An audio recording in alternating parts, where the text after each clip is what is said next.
In this lesson, I want to talk about the Up Next section. And this section is going to be context specific, meaning each one of these individual contexts here, all three of these, are going to have their own Up Next section.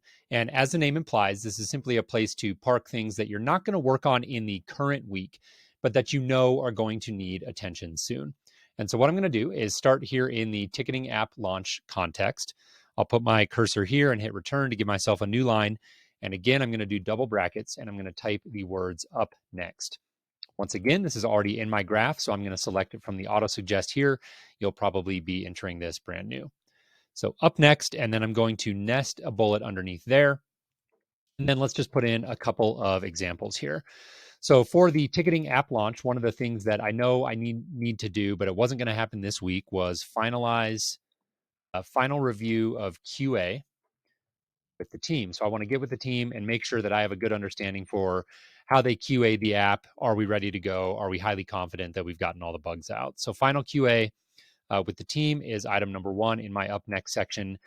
And then in addition to that, conduct launch webinar. So I'm going to be in charge of getting on a webinar with all of our partners and talking about how great this new app is. And again, that is not something that I was going to work on in this current week, but it is something that's coming up soon. So I'm parking it in my up next section. That's it for that one. Let's move down to our roof repair that I'm working on here. So once again, a new bullet with double brackets, so a page reference here to up next with a bullet nested underneath that. And on this one, I'm just going to say, schedule the installation. Okay, I've got materials selected. I've signed over the check. I've prepped the house. Now I just need to get with the roofing contractor and get the installation actually put onto the calendar.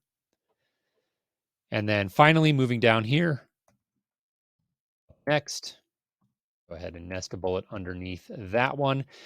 And in the team leadership section, let's say draft new no meeting Friday policy, because we could all use fewer meetings.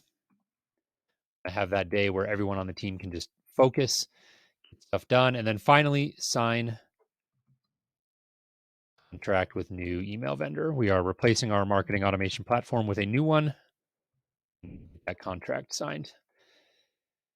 That's it. Again, very, very simple. We've covered now the planner inbox and the up next section. These are both kind of staging areas, and we'll come back and talk a bit more about how we process these as we dive into the weekly review next.